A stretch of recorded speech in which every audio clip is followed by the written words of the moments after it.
I never understood the exact second my life shifted, but I remember the sound. A soft, trembling inhale, mine echoing in the hallway as I stood frozen outside my sister's room, hearing them whisper my name like it belonged to someone I no longer recognized. "He won't resist anymore," one of them murmured. "He's already halfway there and he doesn't even see it." Their words struck something deep in me, something that quivered like a loose thread waiting to be pulled. And in that moment, I knew that whatever they were planning wasn't a prank, wasn't a joke, wasn't anything I could simply brush aside. It felt like the prelude to a storm I was already standing in the middle of without an umbrella, blinking up at a sky that had quietly turned dark. My sisters, Amina and Zara, had always been the unstoppable duo of the house, two sharp minds, sharper observations, and a strange talent for sensing the things I tried to hide from even myself. I always thought I was the quiet, harmless brother in the background, shuffling through life unnoticed. But apparently I had been more exposed than I realized. Maybe I should have known something was shifting earlier, like how they'd linger over my reactions whenever they dressed up, or how they'd test my curiosity by leaving little things lying around. A bracelet on the table, a lipstick uncapped near the sink, a silky scarf draped over a chair as if placed there deliberately, pointedly, almost like bait. I didn't understand it then. I only knew I felt strange whenever I touched any of it. Not wrong, but not right either, like discovering a hidden melody you weren't supposed to hum, but somehow couldn't shake from your head afterward. That afternoon, everything unraveled.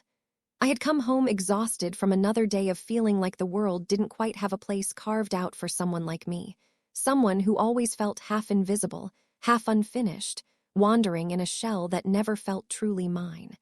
I just didn't have the words for it at the time. I walked into the living room and froze when I found both of my sisters standing there, waiting, their arms crossed in identical stances that always meant something bigger than I could understand was about to happen. "Sit," Amina said gently, and I obeyed, because resisting her tone felt like trying to resist the tide.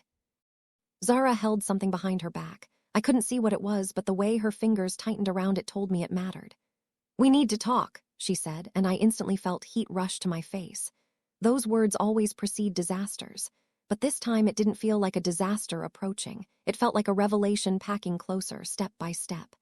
"You've been carrying something," Zara continued softly, "and you think we haven't noticed, but we have, and we're not here to embarrass you.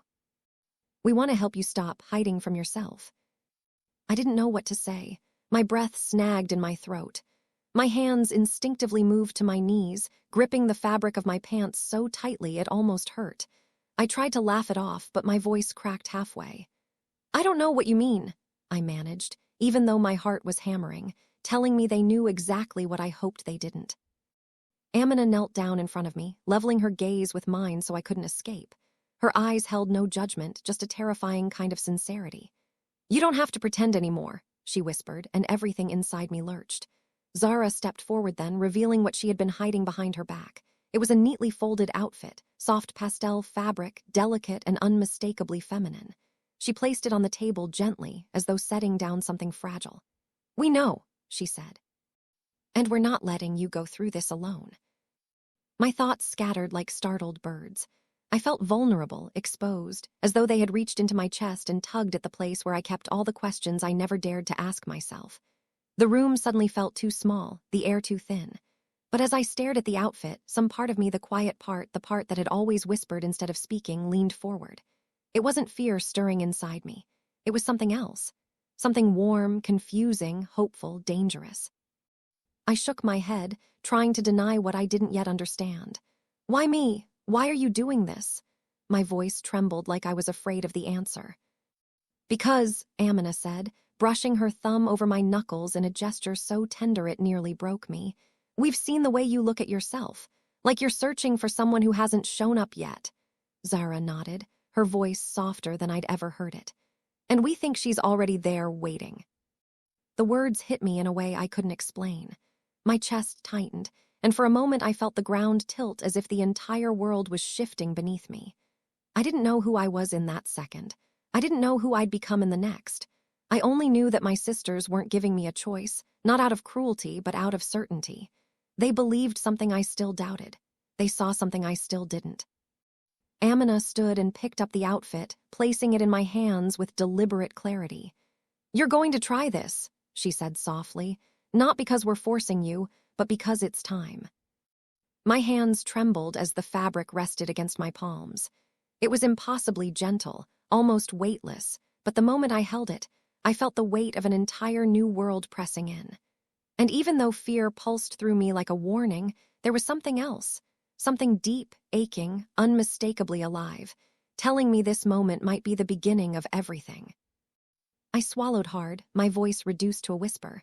"And if I say no?" Zara stepped closer, her tone warm yet unyielding. "Then we'll help you figure out why, but we're not letting you run from yourself anymore." The room went quiet. My heart thudded in my ears. The fabric in my hands seemed to glow under the light, and suddenly I knew nothing after this moment would ever be the same again.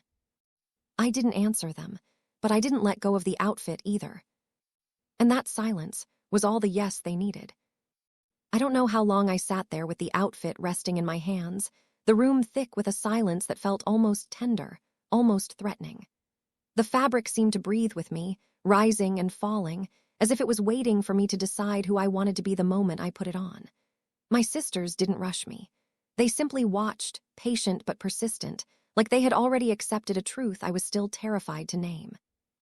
When I finally stood up, my knees felt weak, as though I was stepping toward a future that had quietly been forming behind me all my life.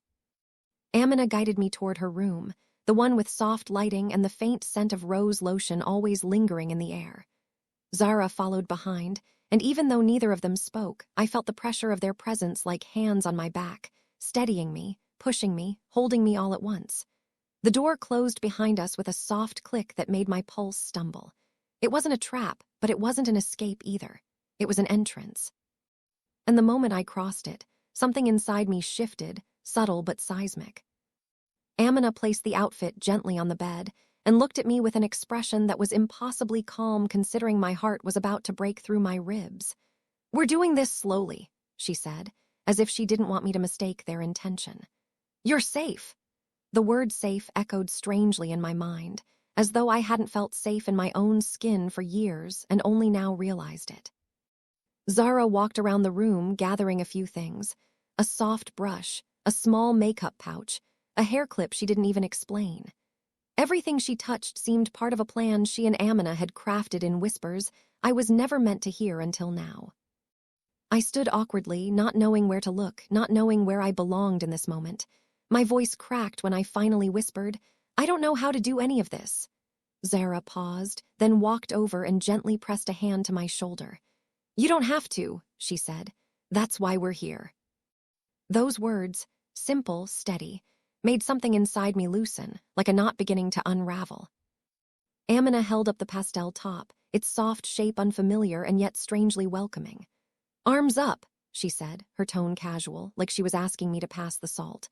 But when I hesitated, unable to convince my own body to move, she stepped closer and added, "You're not performing, you're exploring. There's nothing wrong with that."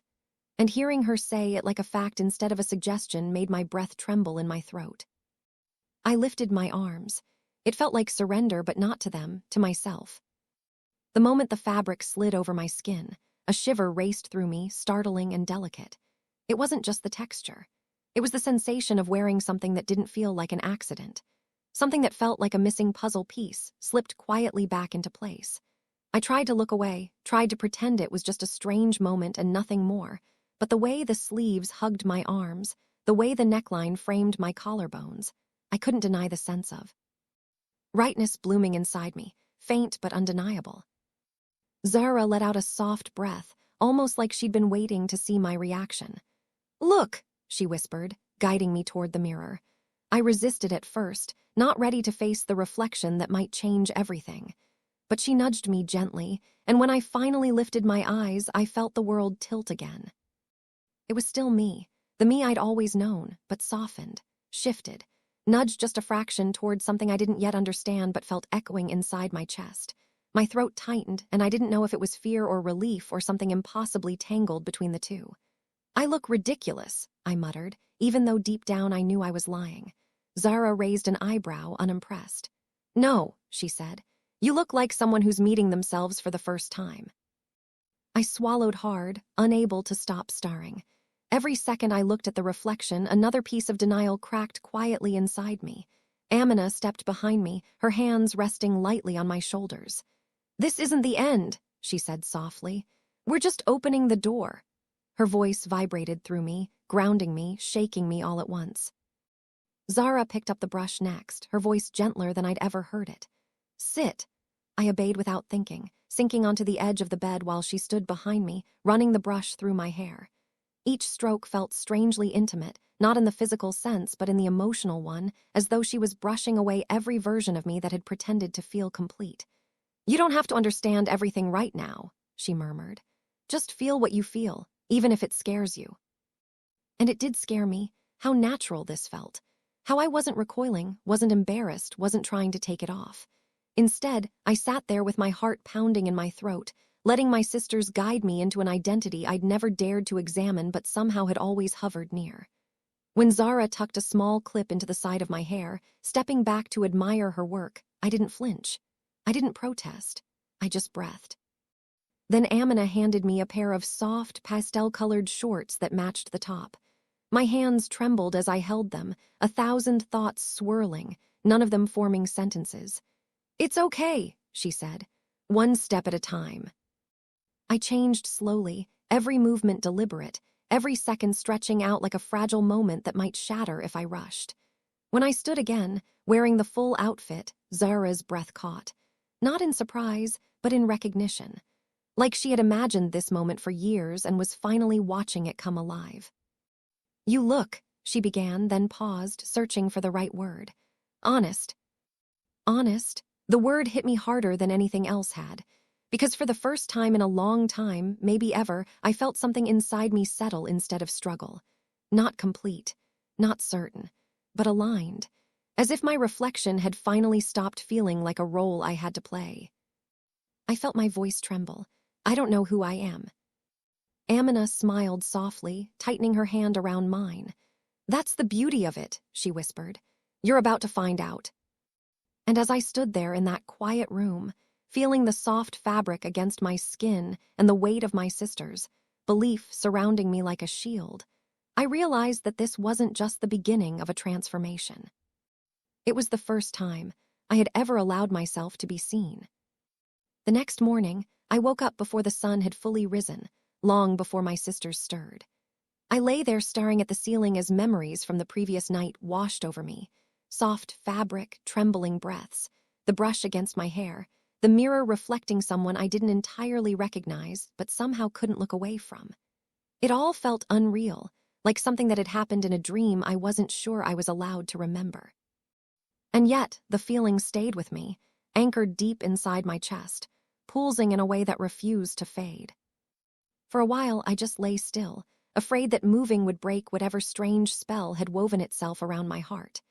My mind replayed the moment I'd first seen myself in the mirror, the shock mixed with an unspoken longing, like seeing a version of me that had been waiting just behind the surface. I had slept in my regular clothes, but the memory of the outfit felt closer to my skin than anything I was actually wearing. Eventually, I got up and walked quietly out of my room, careful not to wake anyone. The house was silent except for the faint hum of the refrigerator and the soft rustle of curtains swaying against the morning breeze. I stepped into the hallway and felt something tighten in my chest when I noticed Amina's door slightly ajar. The same door I had walked through the night before, the same room where everything had changed. I don't know what pulled me to her room. Curiosity, maybe. Fear, definitely. But mostly something else, something that tugged gently but insistently, urging me forward even as my heartbeat stumbled. I pushed the door open a little further and slipped inside, half expecting to feel guilty, half hoping no one would wake up and catch me. The air in the room still smelled faintly of rose lotion, soft and familiar, like the scent belonged to the transformation itself. The outfit they'd given me lay folded neatly on the dresser, as though someone had placed it there intentionally, waiting for me. My breath hitched. For a moment I just stared at it, feeling a warmth spread through my chest, followed immediately by panic. I shouldn't feel this way about something so simple. I shouldn't feel drawn to it, connected to it. And yet, I did. My fingers shook as I reached out and touched the fabric again, the softness triggering a memory from the night before. Amina holding my hand, Zara brushing my hair, both of them looking at me like they could see a truth buried under all the layers I had spent years building. I felt my throat tighten, a lump forming there that I couldn't swallow down. I wasn't alone. I sensed it before I heard it, the shift in the air, the faint rustling behind me. When I turned, Amina was standing in the doorway, wrapped in a blanket, her expression unreadable at first. I froze like a child caught doing something forbidden, my hand still resting on the folded fabric. But she didn't scold me. She didn't question me. She just stood there for a few seconds, watching me with the kind of calm that made my racing heart slow down a little. "You came back," she whispered, her voice soft but steady. I couldn't answer. I didn't know if coming back meant curiosity or longing or something deeper and far more terrifying. Amina stepped into the room and closed the door behind her, the soft click sounding like the beginning of something rather than the end. She approached me slowly, careful not to overwhelm me, as though the wrong movement might shatter my fragile state. "You're thinking a lot," she said, though it wasn't a question. She wasn't asking me to explain myself. She already knew. I nodded, unable to lift my eyes. "I don't know why I came in," I murmured, even though we both knew it wasn't true. She didn't argue. Instead, she gently reached for the outfit and placed it back in my hands with the same deliberate tenderness as the night before. "You don't have to know why yet," she whispered. "Just feel." Her words echoed in my mind like a quiet instruction that awakened something deep inside me. I looked at the pastel colors in my hands, the softness pressing lightly against my palms, and felt a sensation I couldn't name, like recognition mixed with fear, longing stitched to confusion. It scared me how intensely I felt it, how much I wanted to hold on, and how ashamed I felt for wanting to at all. Amina sat on the edge of her bed and patted the space beside her. When I hesitated, she gave me a small, comforting smile. "It's just us," she reminded me. I slowly sat down, the outfit still resting across my lap like a fragile confession. For a long moment, neither of us spoke. The early morning light slipped through the curtains, brushing the room with a soft glow that made everything look gentler, safer. Finally, Amina looked at me, really looked at me, as though trying to read the questions I didn't know how to voice. "You don't have to pretend around us," she said. "Not anymore." Her voice wavered just slightly, like she carried her own emotions in all this. It wasn't just about me changing. It was about them watching someone they loved step into uncertainty, step into vulnerability, and trusting them enough not to hide. I felt something warm in my chest at that realization, something like gratitude wrapped in fear. "What if this is just a phase?" I whispered. "What if I'm just confused?" "Then we'll walk through the confusion with you," she said without hesitation. "But what if it's not a phase? What if this is the part of you you've been ignoring for too long?" Her question hit me like a quiet thunderbolt. I didn't know how to answer. Maybe I wasn't ready to, but the silence that followed said more than words ever could. Amina reached up and gently tucked a strand of hair behind my ear in a gesture so small yet so grounding that my breath caught. "You were brave last night," she murmured. "Braver than you realize." "I didn't feel brave," I replied. "That's because bravery rarely feels like bravery," she said with a soft laugh. "Usually it feels like fear you decide to walk through instead of run from." Her words settled into me slowly, deeply, like seeds planted in a place I had long ignored. I looked down at the outfit again, and this time, instead of fear, I felt a quiet curiosity growing inside me. A pull, a question. Amina noticed. She always did. "If you want," she whispered, "we can get ready again, this time in the morning light." My pulse jumped, my breath quickening. I didn't say yes. I didn't say no. I just held the outfit a little tighter. And that small, involuntary movement, the way my fingers curled around the fabric, was all the answer she needed. The morning light always felt different in Amina's room, warmer somehow, gentler, like it filtered through the curtains with the intention of softening whatever truth waited inside. As I sat there clutching the pastel outfit, a strange mix of nerves and anticipation tangled inside my chest, tightening and loosening in waves I couldn't control. Amina didn't rush me. She simply moved around the room with a quiet purpose, opening drawers, gathering small items, creating an atmosphere that felt less like a transformation and more like a beginning. Zara appeared a few minutes later, her hair messy from sleep, rubbing her eyes with the back of her hand. The moment she saw me holding the outfit again, she paused. Her expression shifted, not to surprise, but something closer to quiet pride, as if she had walked into a moment she had been waiting to witness. "You're up early," she said softly, her voice still sleepy but warm. My cheeks grew warm. I didn't know how to admit that I had come here on my own, drawn by a pull I couldn't name, so instead I just nodded. Zara walked closer, moving slowly like she didn't want to overwhelm me. Then she glanced at Amina, and for a second the two of them exchanged a look, not one of amusement or victory, but of understanding. As if they both recognized the fragile stage I was standing on, balanced between who I was and whoever I was slowly stepping toward. Amina turned to me, her voice gentle. "Do you want to change here?" she asked. The question hovered in the air, heavier than it sounded. It wasn't about the room, it was about whether I was ready to take another step. I swallowed hard, feeling the weight of the moment settle into my hands where the fabric rested. My voice came out rough, barely above a whisper. "Okay." Zara moved closer and gave me a reassuring nod. "We'll wait outside," she said, and she placed a hand on my arm for a brief, grounding second before the two of them slipped out of the room, closing the door behind them with a soft click that left me alone in the quiet.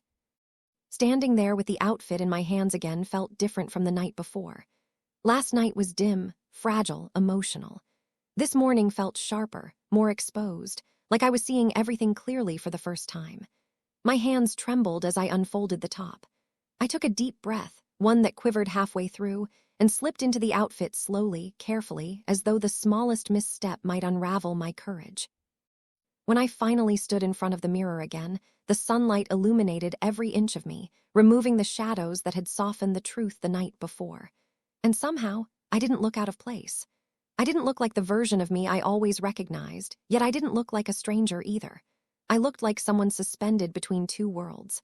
Someone unfinished, maybe, but someone honest. A strange, unexpected warmth bloomed in my chest, spreading slowly until it reached my throat. I lifted a hand and gently traced the outline of my reflection, as if touching the glass might help me understand why my pulse was racing, why my eyes felt heavier, why I felt both exposed and comforted at once. Before I could lose my nerve, before I could convince myself that this was a mistake, I took a breath and whispered, "Okay, I'm ready." Saying it out loud made the air shift. It felt like a declaration, not just to them, but to myself. I stepped toward the door and opened it. Amina and Zara were waiting right outside, sitting on the edge of the hallway floor like they knew I'd need them close. When they looked up and saw me, both of them froze. Not in shock, not in confusion. In recognition. I will never forget the expressions on their faces in that moment. Gentle pride blooming in Amina's eyes, quiet awe softening Zara's features. They weren't trying to change me. They weren't forcing me into a mold. They were watching me step into something I didn't have a name for yet. Amina stood slowly, approaching as if I were made of something delicate. "You look." She didn't finish the sentence. Not because she couldn't find the words, but because she didn't want to choose the wrong one.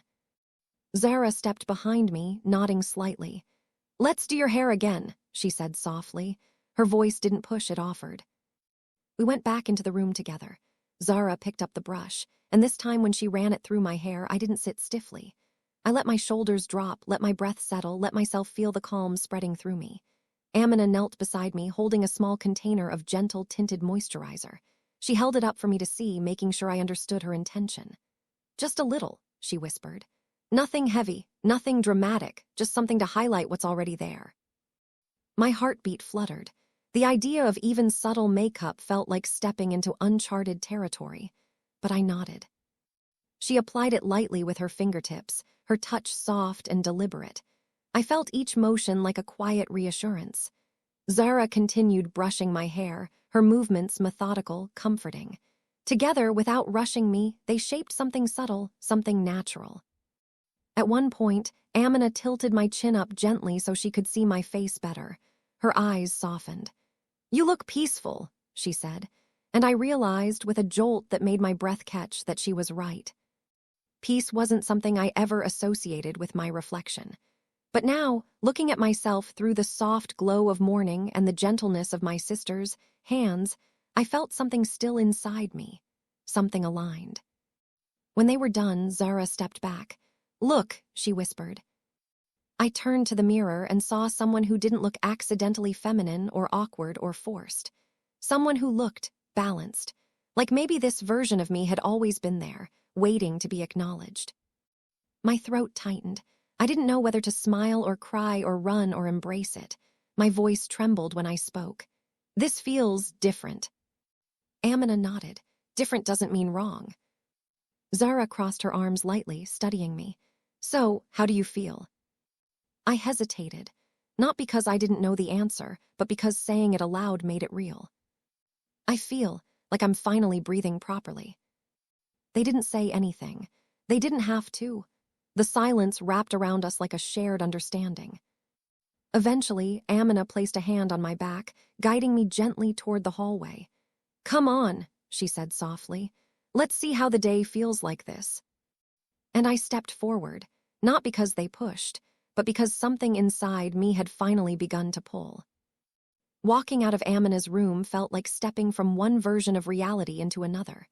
The hallway seemed brighter, wider, quieter, as if the whole house was holding its breath, waiting to see what I would do next. Every step felt deliberate, like I was learning how to move again, not physically, but emotionally. My mind kept flickering back to the mirror, to the reflection I still wasn't sure I understood, yet couldn't deny. Amina and Zara stayed close without crowding me, giving me space but not distance. I felt them behind me like two safety nets woven out of patience and certainty I still lacked but needed. The soft pastel outfit brushed against my skin with each step, and the sensation felt almost symbolic. A gentle reminder, a quiet question, a possibility. In the living room, the morning light flooded through the windows in soft gold beams. It spilled across the furniture, warming the air, and for the first time I noticed how peaceful the house felt in the early hours before the world outside fully woke. Zara nudged me toward the couch with a small smile. "Sit," she said. "Just be. We're not doing anything else yet." The idea of just being felt strange. For so long, my entire existence was built around reacting to expectations, to pressure, to confusion, to silence.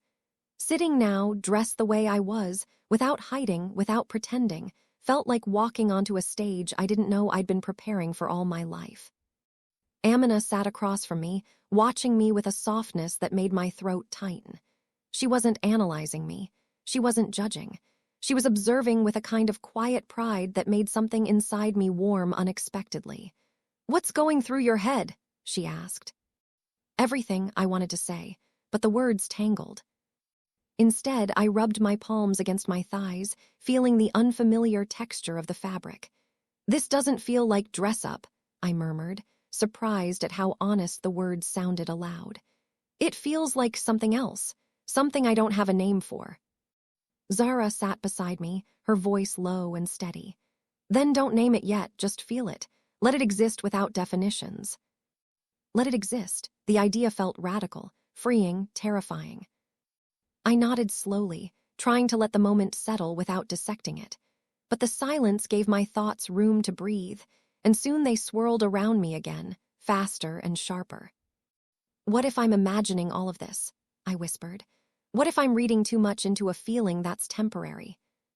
Amina leaned forward, her gaze unwavering. "Feelings don't need to last forever to matter," she said, "and they don't have to be permanent for you to explore them."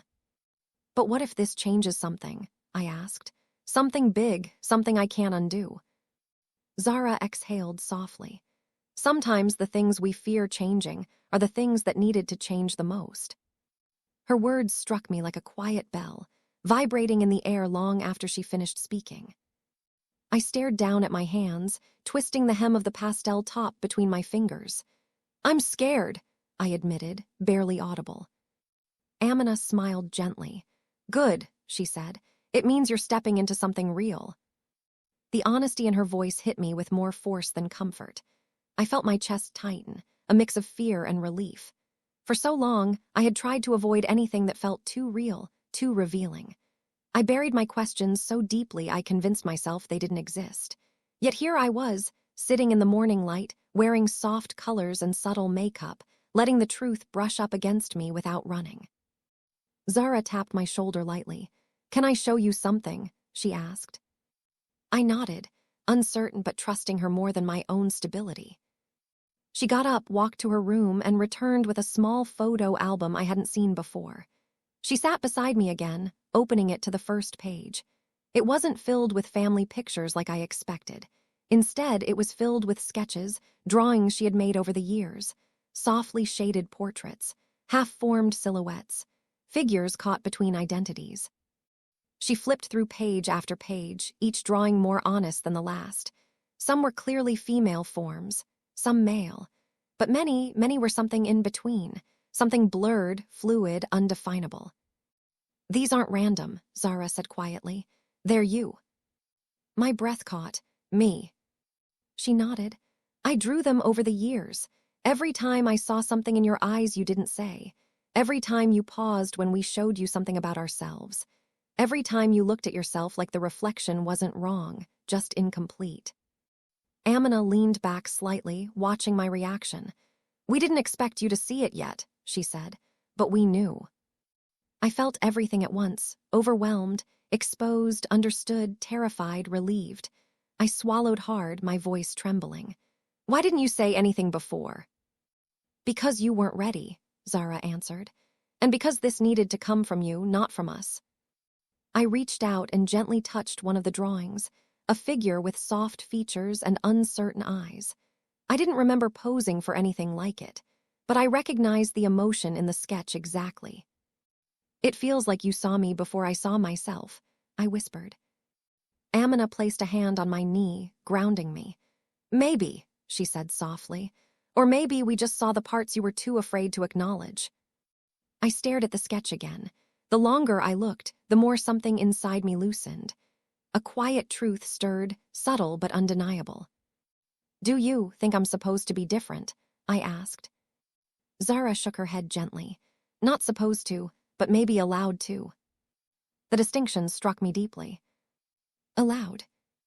Not forced, not predetermined, not expected. Allowed. I let out a shaky breath, and something warm slid down my cheek before I realized I was crying. Amina leaned forward, wiping the tear with her thumb before it even reached my jaw. "You're doing so well," she whispered. "Just keep breathing." Zara closed the album, placing it gently on the table. "We don't want you to become someone else," she said. "We just want you to meet the someone who's been waiting." I closed my eyes, letting their words settle into the spaces inside me I'd kept locked for years. And for the first time, I didn't feel like I was falling apart. I felt like I was unfolding. The mirror that refused to lie. I didn't sleep that night. I don't know if it was the weight of the dress still tingling on my skin, or the echo of my sisters' voices telling me I looked pretty, or the unbearable truth that my reflection hadn't horrified me at all. It had scared me for a different reason.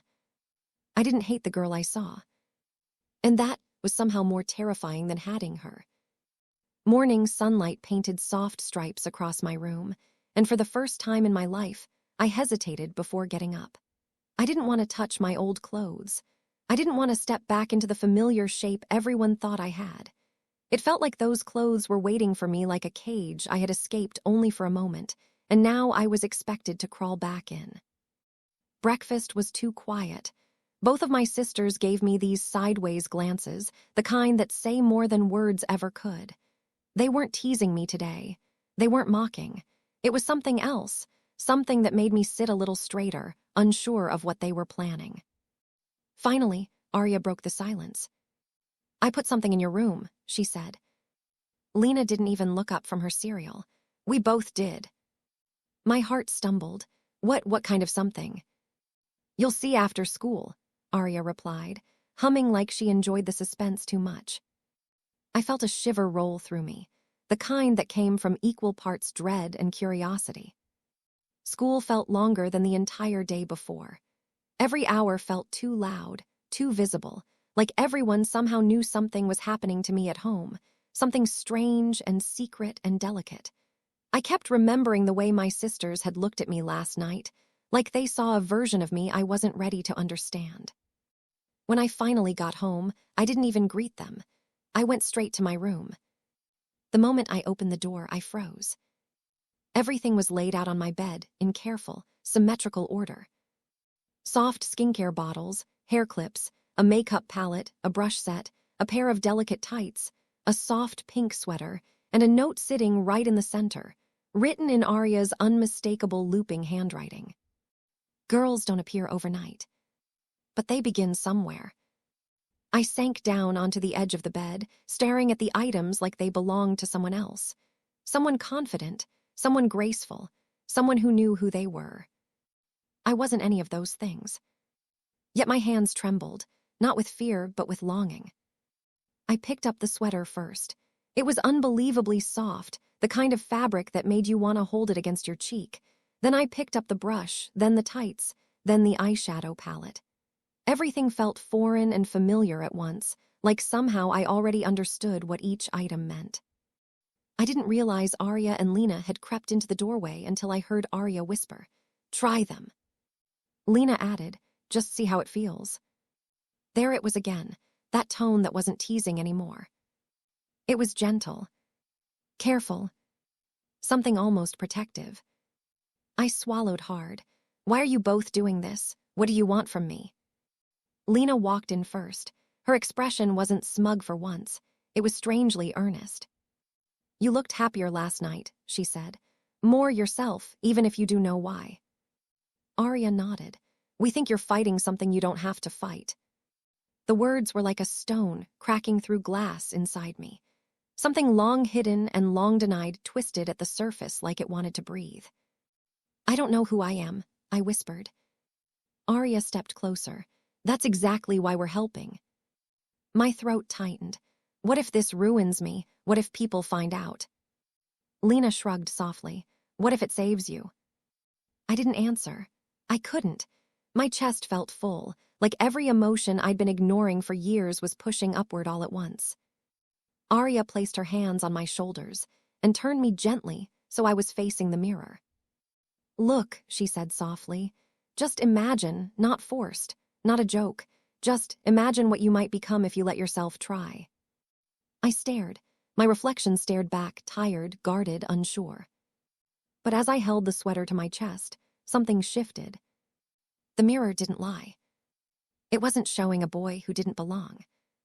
It was showing someone waiting. Someone becoming. I felt my breath leave me in one unsteady rush. And then, for the first time without being told, without being pushed, I said the words myself. "Okay, show me what to do." Arya's smile was warm and slow. Lena's eyes brimmed with something close to pride.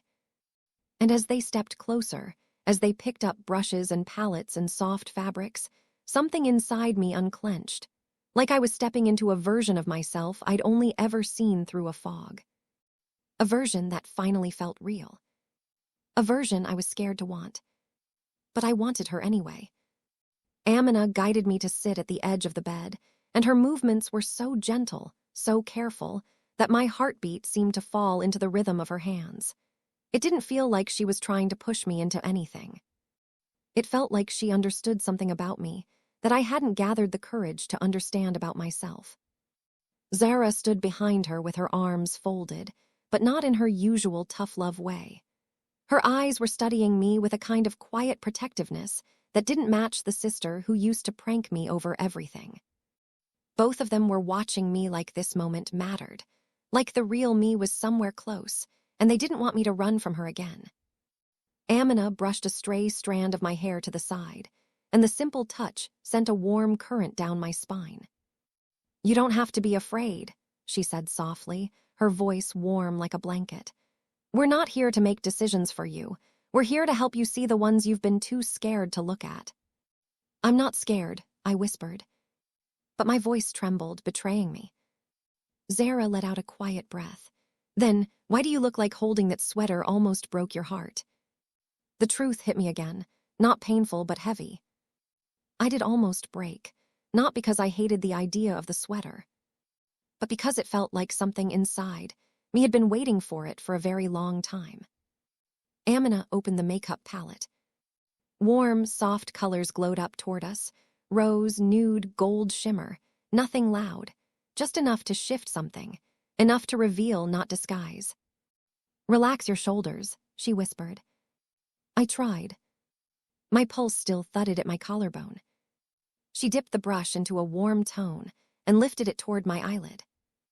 I flinched before it even touched me. Amina steadied me gently, with a hand on my cheek.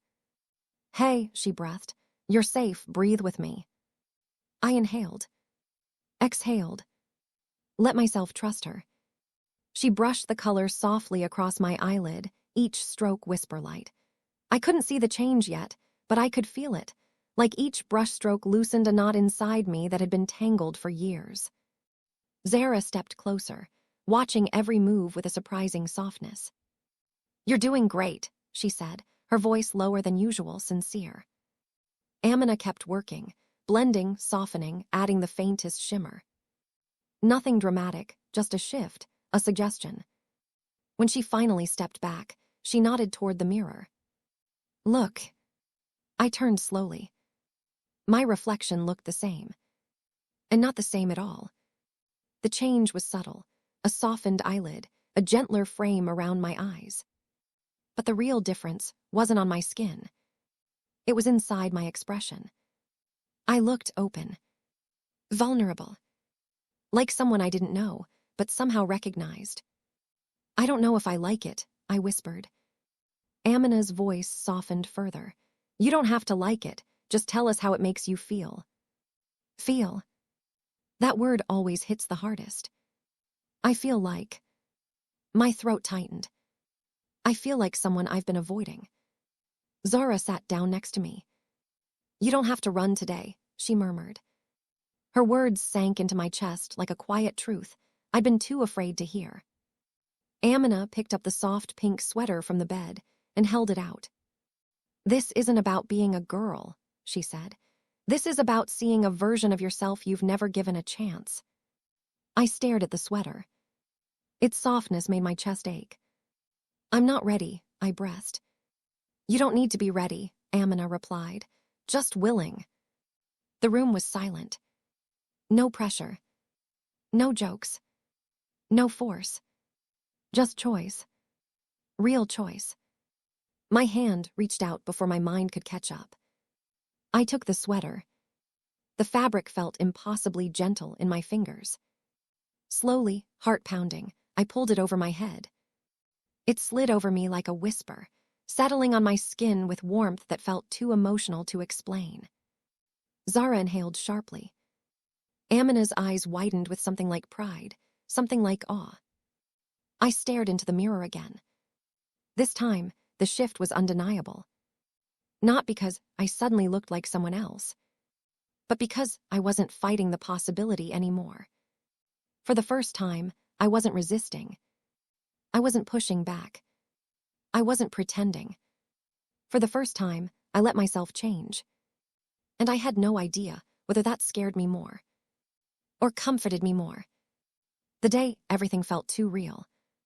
The pink sweater clung to me in a way that felt impossibly gentle, like it was made of warmth rather than fabric. I kept staring at my reflection because I didn't know what else to do. The mirror had become this strange, silent witness to the part of me I had never allowed to surface. Amina took a step closer, stopping just beside me. Her voice lowered to something barely above a whisper. "You see it, don't you?" I swallowed. "I don't know what I'm seeing." Zara sat down on the bed with her elbows on her knees, observing me with the expression of someone piecing together 1,000 unanswered puzzles. "Yes, you do," she said softly. "You just don't know how to say it." I opened my mouth to respond, but no words came. Only a tightness in my throat. A trembling in my hands. A feeling that sat heavy in my chest, like truth trying to surface, but afraid to be spoken. Amina's hand brushed my shoulder. "Just breathe," she murmured again. "You don't need to define anything today." That helped, but only a little. I turned away from the mirror and sank onto the bed. The sweater pooled softly around my arms as I hugged myself without meaning to. Amina sat beside me, her presence warm and grounding, while Zara shifted slightly forward like she wasn't sure whether she should comfort me or give me space. What if...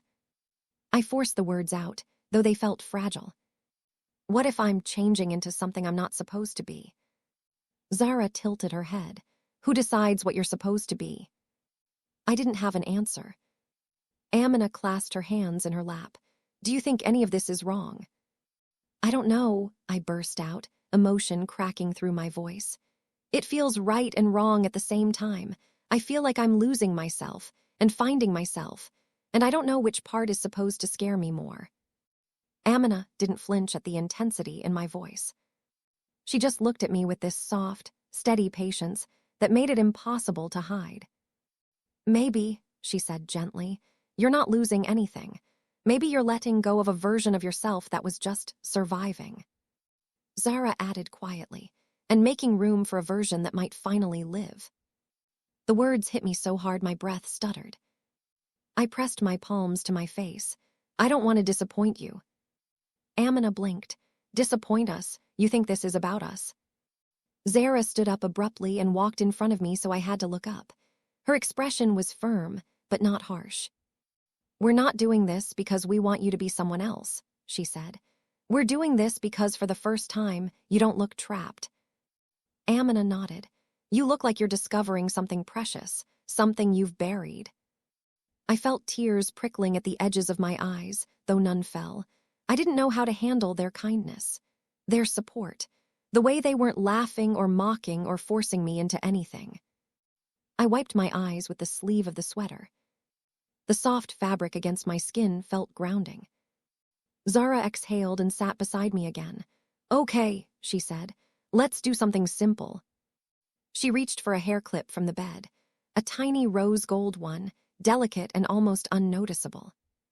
She held it up like a small symbol. Try this. My heartbeat kicked up painfully. Zara. It's just a clip, she said. It doesn't define you. It doesn't make any decisions. It just exists, like you do. Amina smiled gently. Think of it as exploring, nothing more. I hesitated. Then slowly. I nodded. Zara stepped behind me.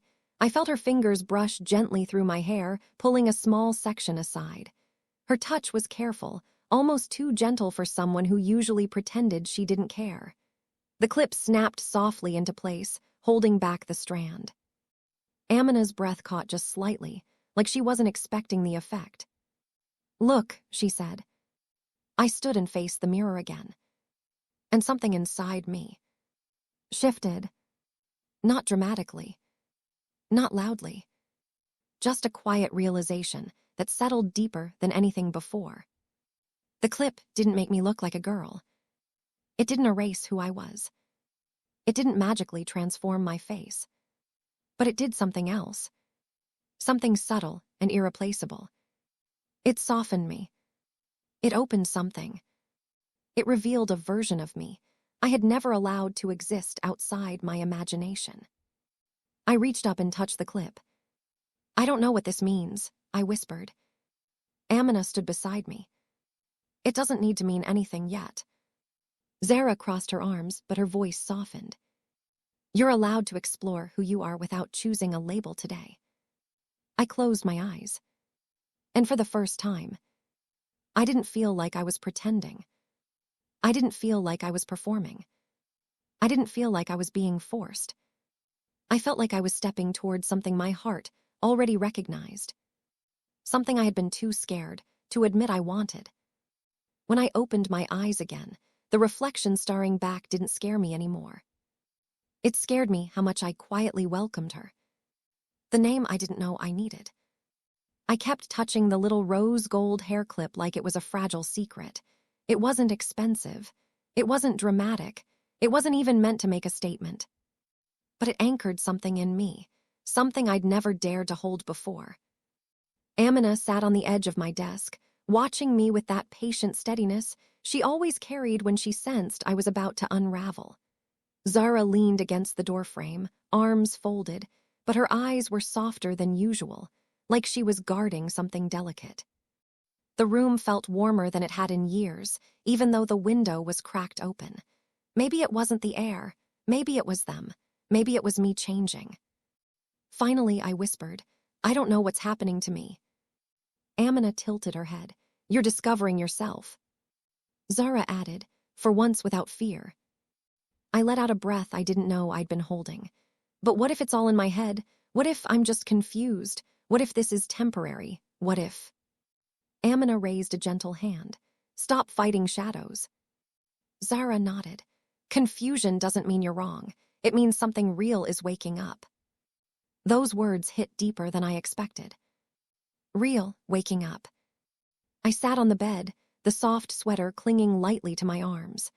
I stared at my hands, smaller looking somehow, softer because of the sleeves, like I'd slipped into the earliest version of a character I didn't yet know how to play. Except, it didn't feel like a character. Amina suddenly stood and walked to my bookshelf. She pulled down a cheap little notebook, one I'd ignored for years. She flipped through it until she found a blank page. Then she sat beside me and placed a pen in my hand. "What's this for?" I asked. "For the version of you that's trying to speak," she said.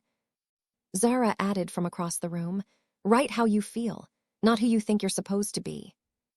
I stared at the empty page. Its whiteness felt intimidating, like whatever I wrote would make something real. Too real. "What if I don't know how to put it into words?" I whispered. Amina leaned closer, her voice low and warm. "Just write the first thing that comes to you. No judgment." My heart thudded painfully. My hand trembled over the paper. I expected to write something simple, like confused, scared, changed, different. But my pen moved in a way I didn't expect. It wrote one word. One soft, terrifying, beautiful word. I froze when I saw it. Zara stepped closer to look, then froze too. Amina covered her mouth with her hand, her eyes suddenly shiny. The word was small, almost shy. Written in handwriting that looked like it wasn't sure it deserved to exist. Aaliyah. My breath collapsed in my chest. Zara whispered, "Is that a name?" I felt my throat tighten. I didn't think about it, it just came out. Amina's voice cracked softly. "Do you like it?" "I don't know," I whispered. "I don't even know why I wrote it." Zara crouched so she was eye level with me. Her voice was steadier than her eyes. "Do you want us to call you that?" My pulse kicked up so fast I felt dizzy. Not because I had an answer, but because there was an answer somewhere inside me. An answer too new, too fragile, too bright to touch. I don't know yet," I whispered. Amina took my hand in both of hers. "You don't have to know. You don't have to choose. You don't have to become anything today."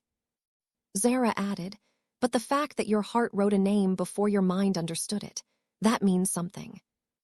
I looked down at the notebook again. Aaliyah. A name I never considered. A name I never searched for. A name that still somehow felt like it was searching for me. My voice wavered. "It feels like a version of me I'm not ready to face." Amina squeezed my hand, then face her slowly. Zara placed the hair clip a little more securely in my hair, her touch surprisingly gentle. "Piece by piece," she murmured. "No pressure, no deadlines, just truth." I stared at the name again. And for the first time, I didn't shut down. I didn't run.